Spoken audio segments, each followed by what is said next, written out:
का स्वागत है, देशवासियों का स्वागत है, भारतवासियों का स्वागत है। दर्शकों, हम बहुत आधुनिक हो गए हैं। मेट्रो चलने लगी है, दिल्ली में लोग एंड्रॉयड मोबाइल यूज करने लगे हैं।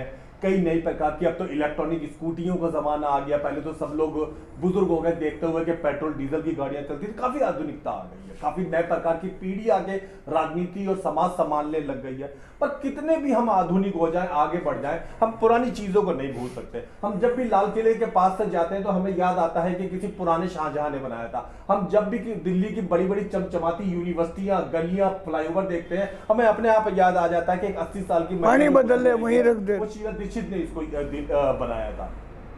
हम कितने भी पानी बदल ले, हम कई जगहों से जाते हैं तो हमें पुराने विधायक, पुराने निगम पार्षद हमें जरूर याद आते हैं। आज हम मौजूद हैं नरेला विधानसभा में। नरेला विधानसभा में हम बैठे हुए हैं इस समय जसवंत जी के पास में। जसवंत सिंह जी के बारे में बता दूं कि ये कांग्रेस से आज से 10 साल पहले विधायक रह चुके हैं। बहुत बढ़िया काम करवाया इन्होंने अपने कार्यकाल में। आज ये सीनियर सिटीजन में गिने जाने लगे हैं। तब इनमें बड़े दमखम के साथ ये उस समय काम किया करते थे। बड़े तेज कदमों से चल के लोकल लोगों के काम किया करते थे। इनके बारे में उक्ति कही जाती थी कि ये तो मोहर जो है ना अपनी पॉकेट में रखते थे, कोई भी रास्ते में टकरा गया टप्पा मार के उसका काम करना शुरू करवा दिया। जसवंत जी ने अपने समय में बहुत अच्छे, बहुत बेहतर काम करवाए नरेला विधानसभा में। फिलहाल स्लिप डिस्क की वजह से थोड़े से हल्का परेशान है, तो रेस्ट पे है। फिर भी आइए, चलिए हम इन्हीं से पुरानी बातों की याद करते हैं और इस समय जो दिल्ली में निगम चुनाव चल रहा है उस पर ये अपनी क्या राय रखते हैं, इस पे बात करते हैं। जसवंत जी, ताज़ा खबर चैनल में आपका बहुत बहुत स्वागत है। धन्यवाद जी। आप बड़े समय के बाद जो है वो हमारे चैनल में आपसे दोबारा रूबरू हुई। 10 साल पहले बातचीत हुई, उसके बाद में नहीं। अच्छा, अब जब आप देखते हैं, अब तो खैर सत्ता पे, विधानसभा पे आम आदमी पार्टी का कब्जा हो गया है, तो वर्तमान विधायक में और पूर्व विधायक में क्या अंतर महसूस करते हैं? आपने अपने समय में क्या क्या काम करवाए थे जो अब वाले 10 साल से विधायक भी नहीं करवा पा रहे हैं? देखिए, मैंने अपने कार्यकाल में जो कार्य किए थे और जो कार्य पास करा दिए थे, मेरे बाद के विधायक ने जो पास कराए हुए कार्य थे वे भी पूरे अब तक नहीं करे। और हमने लोगों को अपने समय में, कार्यकाल में किसी किस्म की दिक्कत नहीं होने दी थी।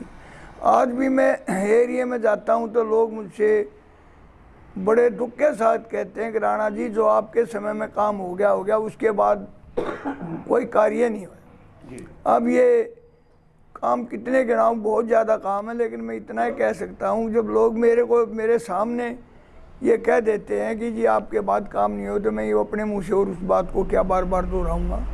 अब तो निगम का चुनाव जो दिल्ली में, 10 साल पहले जब आप विधायक थे तो अब ज़्यादा है जी। और मेरे ऊपर मैडम की, शीला दीक्षित जी की बड़ी मेहरबानी थी। अच्छा, मैं अपने समय में मेरे ख्याल से 500 करोड़ के करीब नरेला विधानसभा में फंड लाकर लगाया था। अच्छा, 500 करोड़ रुपया थोड़ा नहीं होता। जी जी जी। और मैंने कोई गांव की गली, सड़क या स्कूलों की मरम्मत, 1-2 स्कूल नया बनवाया, पंचायत घर, बारात घर, ये आम काम थे। और मेरे समय में जो पेंशन बनी, अब लोग बड़े दुखी हैं, लोगों को पेंशन नहीं बन पाती। अब बगैर बाप की बेटी के लिए हमारे समय में 30,000 रुपये मदद मिलती थी। विडो औरत की जो बेटी होती थी, शादी के लिए 30,000 रुपये मिलती थी। अच्छा। और ये लाडली योजना तो आम आदमी ने ख़त्म ही कर दी है। जो एक लाडली योजना, जो बच्ची को 1 लाख रुपए की उसकी शादी के समय 5वीं क्लास में होके वो फार्म भर देती थी, तो शादी के 12वीं क्लास के बाद लाख रुपए की उसको हेल्प मिल जाती।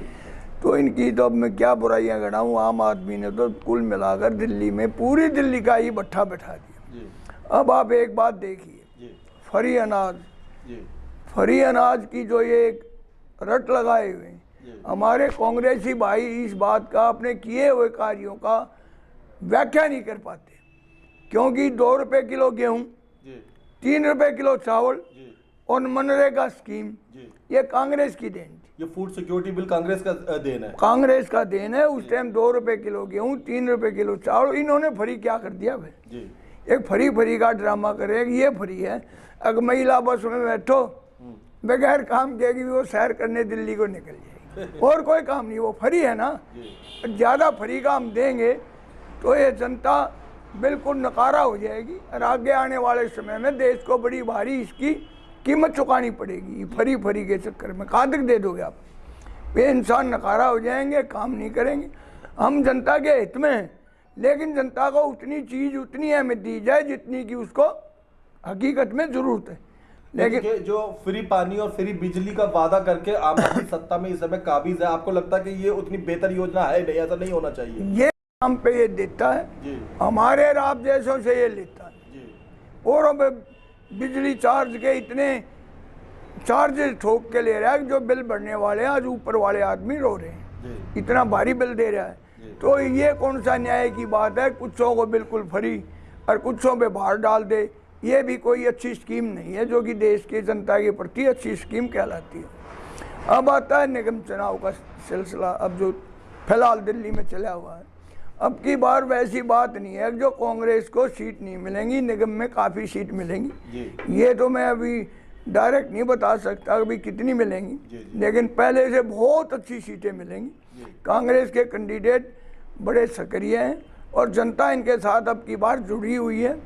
मेरी विधानसभा में भी 5 निगम पार्षद के चुनाव है। अच्छा, 5 में से 3 पे हम बड़ी मजबूती से काम कर रहे हैं। अलीपुर वार्ड नंबर 4 राय सिंह मान, बांकनेर वार्ड नंबर 2 आनंद खत्री और मोनिका चौधरी जो स्पेशल सीट इन बीजेपी वालों ने बनाई है जिसमें खाली झुग्गी झोपड़ी कर दी है, वहाँ भी कांग्रेस की कैंडिडेट मोनिका चौधरी है 3 नंबर वार्ड की, मेट्रो बिहार से, वो भी सीट टक्कर में चुनाव लड़ रही है। तो इसी तरह हम चारों तरफ के, क्योंकि हम तो दिल्ली के पैदाशी हैं, बुआना हुआ, कंझावला हुआ, ये देहात की तरफ का बुराड़ी हुआ, ये तो हमारे टच में आता है।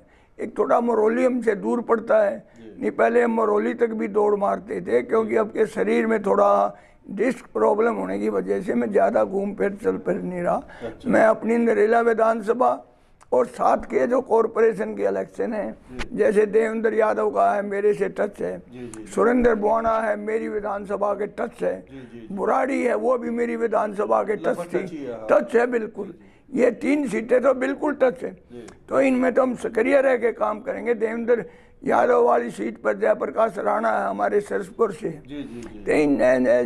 सवाल रहा हमारे हर चीज़ को समय निकलता है, कोई चीज़ नीचे गिर जाती है, इंसान गिरता है या पार्टी गिरती है तो उसको ऊपर उठने में समय लगता है। राहुल जी जो पद यात्रा कर रहे हैं, भारत जोड़ो पद यात्रा जो राहुल जी कर रहे हैं, इससे देश को और कांग्रेस को बड़ा फायदा होगा, लेकिन थोड़ा इसमें समय लगेगा। लोग समझ रहे हैं, जुड़ रहे हैं, लेकिन जो फिलहाल के इलेक्शन है उसमें कम इसका असर आ रहा है।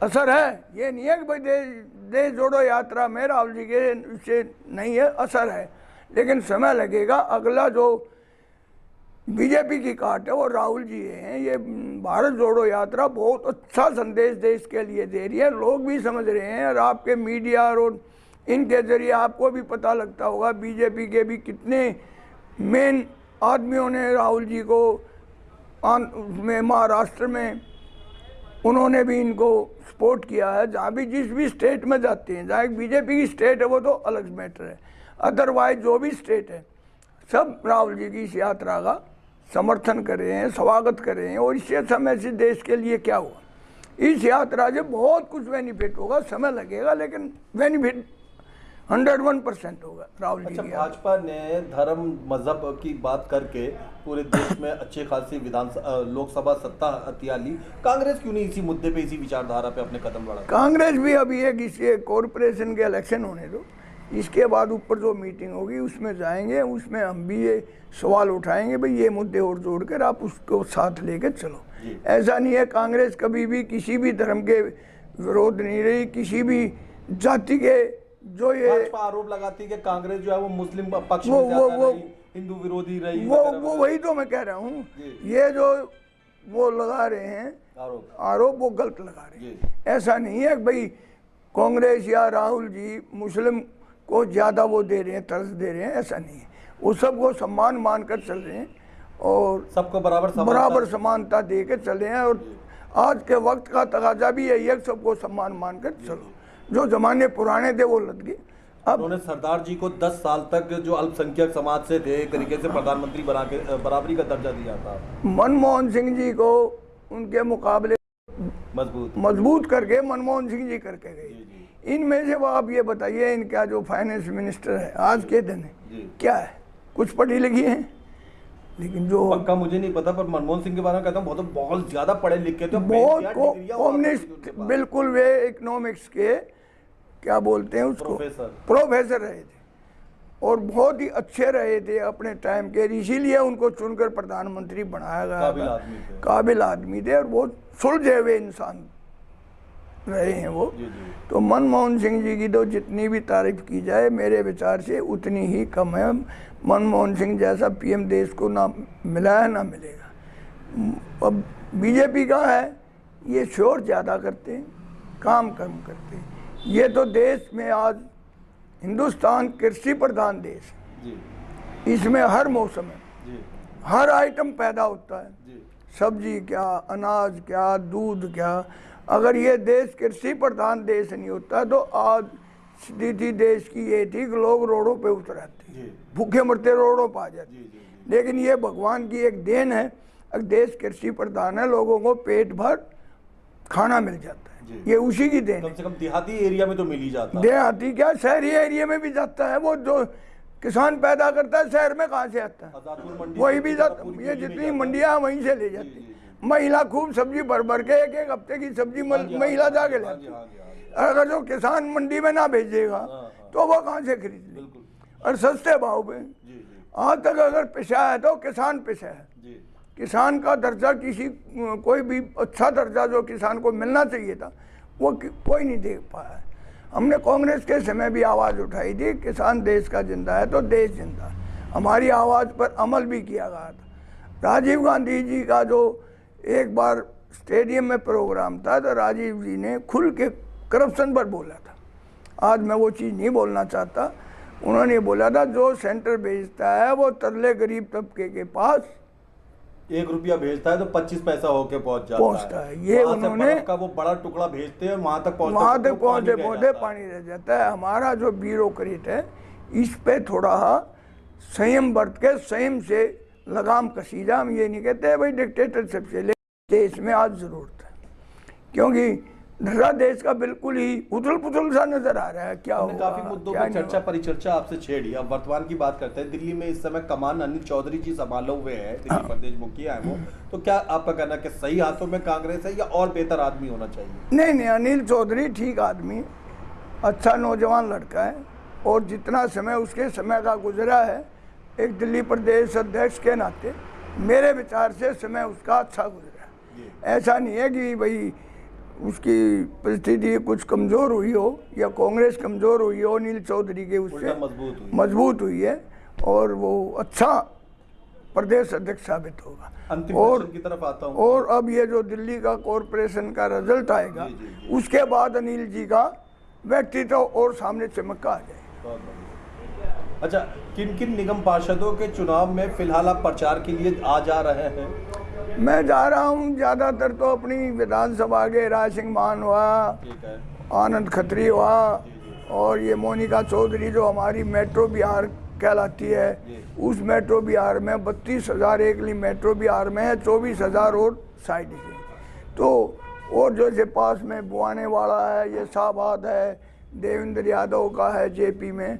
जाता तो मैं अपनी में 500 में हूँ, 5 वार्ड है मेरे यहाँ, जाता 500 में हूँ, लेकिन ज़्यादा टाइम इन तीनों में लगाता हूँ। 2, 3, 4, 1, 2 में भी जाता हूँ। ये नहीं कि 1, 2 वार्ड में नहीं जाता उनमें भी हूँ, लेकिन ज़्यादा टाइम 2, 3 और 4 वार्ड में लगाता हूँ, क्योंकि यहाँ वोट ज़्यादा हैं और सिस्टम ठीक जुड़ा हुआ है।